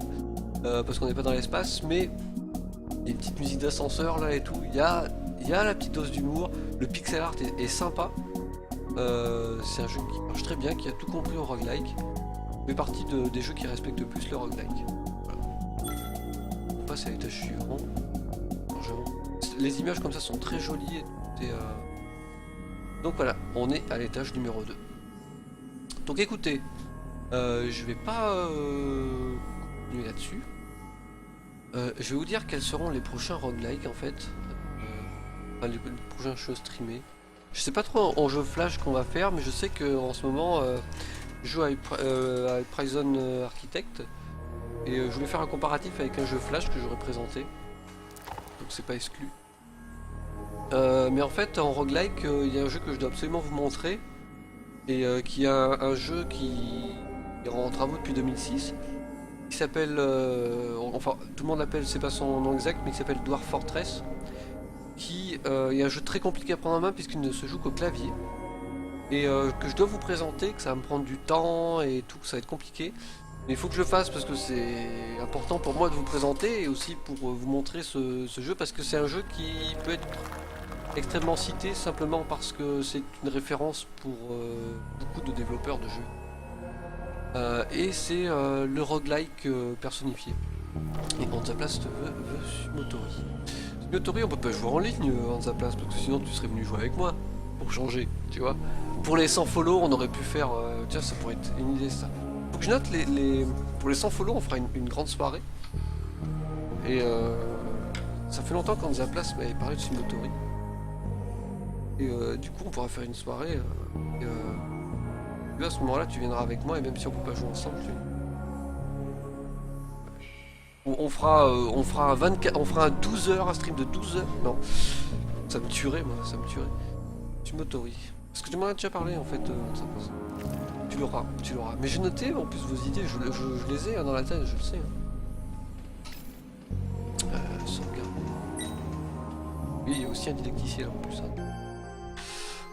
Il est multiplayer que sur un clavier, ouais, c'est bien ce que je pensais. Je vais être obligé de venir à la maison pour pouvoir y jouer.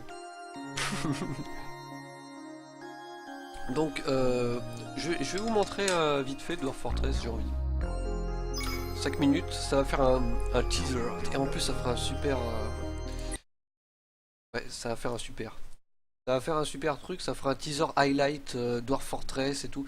Alors, ce qu'il faut savoir, c'est que vous n'allez pas forcément avoir mal aux yeux. Pas forcément. Un peu quand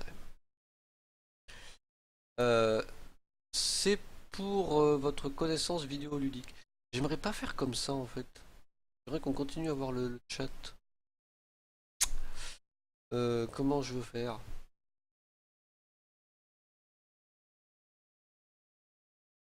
Apparition, disparition, petit, grand, petit. Ouais, bon, bref, arrête de jouer. J'adore ce truc. En plus, je me vois, je peux me faire coucou, ça me tient compagnie. Donc, pour ceux qui ont oublié le concours Punkomatic, alors, on coupe le stream. Non, non, non, attends, bah, coupez pas encore. Je vais vous montrer vite fait. Faut juste que je trouve un moyen de faire ça intelligemment en fait. J'ai envie de garder le chat. Euh, je peux faire une capture de fenêtre, qu'est-ce que tu me racontes? Ajouter capture d'écran, bureau. Tu tiens mes vieux yeux. Ah oui, parce que t'as peur. Bah, allez. Comment on fait une capture? Comment j'ai fait ça? Sérieux quoi. Ah mais ça... Bon tant pis, on va le faire comme ça. T'as envoyé la bonne musique? Donc en juin, il y aura en juin, on aura donc des votes avec on va écouter les musiques et il y aura un live spécial pour ça. On fera un petit peu l'événement. J'en parlerai un petit peu autour et tout. Je vais relancer. Il faut relancer Fabi aussi parce que je pense qu'il aurait bien voulu participer. J'aimerais bien qu'on ait un peu plus de deux ou trois musiques. Après, pas plus mal parce que si on a tous des musiques de 5 minutes, ça va être un peu long. Donc voilà. Donc je vais vous montrer Dwarf Fortress. Je vais vous montrer le jeu en lui-même. Et je vais vous montrer une petite image de ce que c'est. C'est un jeu qui a été lancé en 2006. C'est le roguelike élémentaire. C'est le roguelike pur et dur. Qui est développé par deux mecs qui sont un petit peu zinzin. Il y a, ce qu'il faut savoir, c'est qu'il y a aucun... Je vais changer le nom de mon stream, ça me fait tellement plaisir. Et en fait, je vais le faire uniquement parce qu'il n'y a aucun Français qui stream sur ce jeu. Mais jamais, hein, vraiment, je surveille, jamais, jamais, jamais. Le vrai nom du jeu, c'est Slaves to Armok 2 Dwarf Fortress. Voilà. Et en fait, Dwarf Fortress, c'est un jeu, il se décompose en fait en plusieurs trucs. C'est-à-dire qu'il y a un côté, on va mettre des images. Tellement mal aux yeux, ça, celle-là, elle est tellement magnifique. Voilà, celle-là, elle est bien. En fait, c'est pas plus mal de ne pas avoir la webcam, je peux me gratter le pied. Euh, ça, c'est Dwarf Fortress. Alors en fait, Ce que vous voyez là, c'est un espèce de globi-boulga. Alors, je sais pas si vous avez vu Rogue tout à l'heure, si vous vous souvenez comment c'était. Rogue Jeu, c'est le jeu donc des années de 1980 que je vous montrais. 1980. Euh, Ça, voilà, donc ça c'est Rogue. Cette image-là, ici c'est Rogue. Si elle veut bien s'afficher, ce serait super cool. Elle est toute petite. Et donc on évolue, on a les pièces du donjon ici et les petits chemins. J'ai montré une vidéo en début de stream pour ceux qui n'étaient pas là. Euh, et donc ce jeu s'inspire en droite lignée et il est fait de la même façon, c'est-à-dire qu'il est en code ASCII. C'est-à-dire que là les petits personnages ce sont des nains. Et ça va être une étendue d'eau, ça va être de l'herbe, des arbres, etc. Ça c'est des arbres, voilà, des godes. Et si je l'avais déjà présenté l'Orcane, mais je l'avais pas lancé en fait, j'en ai déjà parlé plusieurs fois, j'ai toujours pas fait de live dessus. Mais comme je fais une soirée roguelike, c'est important quand même que je précise, j'ai ma chaise qui grince, je suis désolé. Faut que je fasse quelque chose contre ça. Euh, et du coup voilà, et là je vais en fait lancer le jeu, et je vais le lancer en mode bureau parce que c'est un peu casse-bonbon. Euh, que je trouve.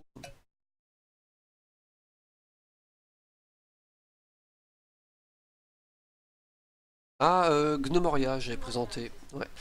Et en fait, donc le jeu là, vous avez vu, c'était en code ASCII, vous avez rien vu, vous avez vu des petites couleurs, des petits picotis, voilà. C'était pas GG, mais moi ce qui m'intéresse, ça va être quel le plus. Ah. En fait, Dwarf Fortress, c'est un jeu, il est composé en deux jeux en fait. Mais le plus connu, c'est un jeu de gestion où on va gérer sa citadelle naine. On va gérer les nains, on va gérer un petit peu l'approvisionnement en nourriture, etc. Et en fait, c'est l'un des meilleurs jeux de gestion au monde, mais sauf que vous allez voir qu'il souffre de nombreux détails. Voilà. Alors moi, j'ai ce petit outil là, ce Lazy New Pack, qui me permet d'utiliser des utilitaires et en particulier des graphiques, donc des modules graphiques. Donc ça va changer le jeu et comme ça, il n'aura pas cette tronche monstrueuse. Moi, je peux pas. Il y a plein de gens qui jouent avec, mais je peux pas.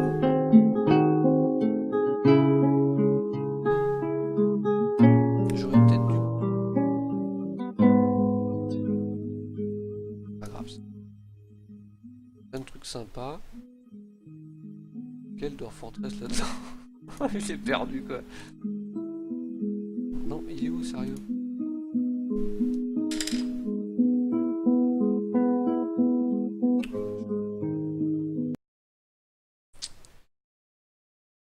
Voilà, ça l'a fait planter. C'est pas forcément un jeu de stabilité monstrueuse, mais ça va quoi. On va couper les sons. Mettre la vidéo d'intro.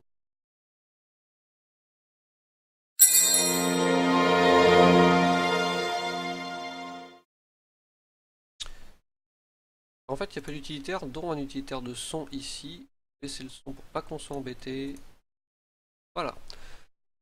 Continue planning. En fait, quand on commence une partie, en fait, on peut créer un nouveau monde. Et en fait, le monde se crée automatiquement. Ça, c'est assez amusant. C'est-à-dire qu'ils vont créer une histoire dans le monde, ils vont créer un monde particulièrement immense dans lequel on va pouvoir évoluer. Donc voilà. Donc le jeu se joue exclusivement au clavier. Entrée. Bon. Donc je n'ai pas vraiment créé de forteresse. Voilà. Et donc nous y voilà, c'est ça Dwarf Fortress. Le son est. Donc voilà, c'est pour vous montrer ça. Et donc teaser, on fera un stream sur Dwarf Fortress. Je présenterai le jeu, j'expliquerai ses défauts, etc. Je ferai une présentation du jeu. Et voilà. Et ça ressemble à ça, Dwarf Fortress. Donc là, si on zoome, vous voyez, il y a les. J'ai mes petits nains ici, là, voilà, c'est la caravane, ils ont des animaux. Et tout ce que vous voyez à droite, c'est mes menus. Donc je ne peux pas cliquer dessus avec ma souris, c'est pas possible. Et je peux par contre quand même choisir, parce qu'il y a toute une touche les touches de clavier, voilà, et donc je peux mimer, etc. Si je fais bien, voilà. Et après, j'ai quand même une petite interface souris. Alors je ne raconte pas les raccourcis, parce qu'il y a un truc dans Fortress, mais bon, on en reparlera. Hein. C'est que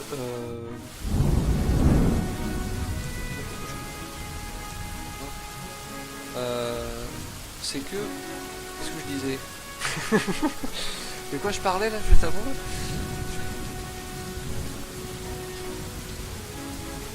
Oui.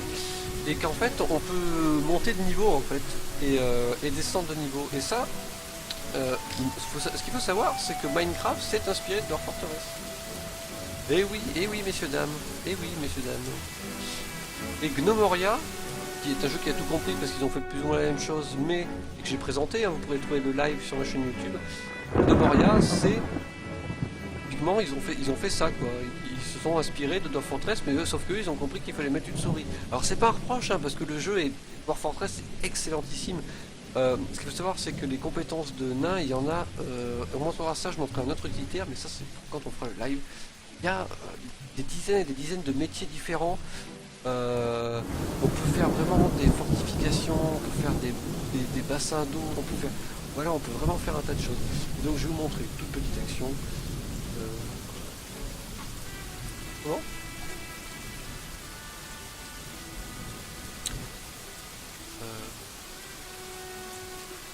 Parce que là j'espère que je peux communiquer.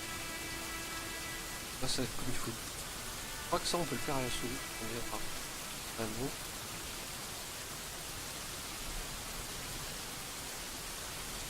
Vous voyez, c'est juste la gageure en plus qu'on peut pas l'habitude. Je pense que c'est ça. Là en fait, là je peux le faire avec la souris, c'est l'un des rares trucs que je peux faire avec la souris. Donc là logiquement j'ai demandé à mes nains de miner cette partie. Je vais. Je fais espace. Et regardez, il y a mes nains qui arrivent. Et qui crevent. Et donc là je suis au niveau -1 en fait. Ah, ils ont trouvé une. Donc là ils retournent en haut. Et si je monte, vous voyez, en fait là c'est la sortie qui mène ici. Là j'avais creusé ça avant. Donc ils sortent et là c'est leur petit campement. Voilà. Donc ça c'est de Fortress, donc on verra ça. C'est à mon avis l'un des meilleurs jeux de gestion qui se fait à l'heure actuelle. C'est dommage qu'il n'y ait pas Albert, donc qui puisse y jeter un œil. Ah si, il est là en plus Albert. Albert, si tu m'écoutes, c'est un jeu qu'on présentera et c'est un jeu qui pourrait t'intéresser. Il est gratuit. Hein. Il demande beaucoup d'investissement, donc je sais pas si tu as le temps, mais voilà. Donc c'est le teaser pour la prochaine fois. On va s'arrêter sur ce jeu Dwarf Fortress. Qui pour moi c'est le roguelike par excellence. En fait c'est un petit peu la base du roguelike, c'est contemporain. C'est une référence. Et vous verrez le nom de Dwarf Fortress souvent dans des tests de jeux vidéo, etc. Dans les réponses de ces messieurs, des développeurs qui disent oui on s'est inspiré de Dwarf Fortress. Bah oui. Ils ont pas peur de dire qu'ils se sont inspirés de Dwarf Fortress parce qu'ils s'en fichent parce que Dwarf Fortress c'est réservé à vraiment un certain type de joueurs parce que la prise en main est extrêmement difficile. Voilà. Donc eh bien, écoutez, je vous remercie pour votre présence. J'espère que ce live spécial roguelike vous a plu. Je vous donne donc rendez-vous plus tard pour d'autres jeux, Flash, pas Flash, indépendant, pas indépendant. Et j'espère que faire prochainement ce roguelike volume 2, puisque là c'était le volume 1. Et voilà, donc je vais vous souhaiter à tous bon courage pour les travailleurs demain, ceux qui ne travaillent pas demain, bon courage, donc je vous quand même de bien vous amuser. Voilà, donc je vous fais des gros bisous, à bientôt. Ceux qui participent au concours, n'oubliez pas, vous n'avez plus que quelques jours pour envoyer vos participations. N'oubliez pas que j'ai un Twitter que vous pouvez suivre régulièrement pour voir si j'essaie de prévenir le plus tôt à l'avance possible concernant les lives, donc n'hésitez pas. Voilà, je vous fais des bisous. Bientôt je vous à la caméra, c'est vrai que c'est poilu par là, et voilà, donc je vous dis à bientôt et je vous souhaite une bonne soirée à tous. Salut!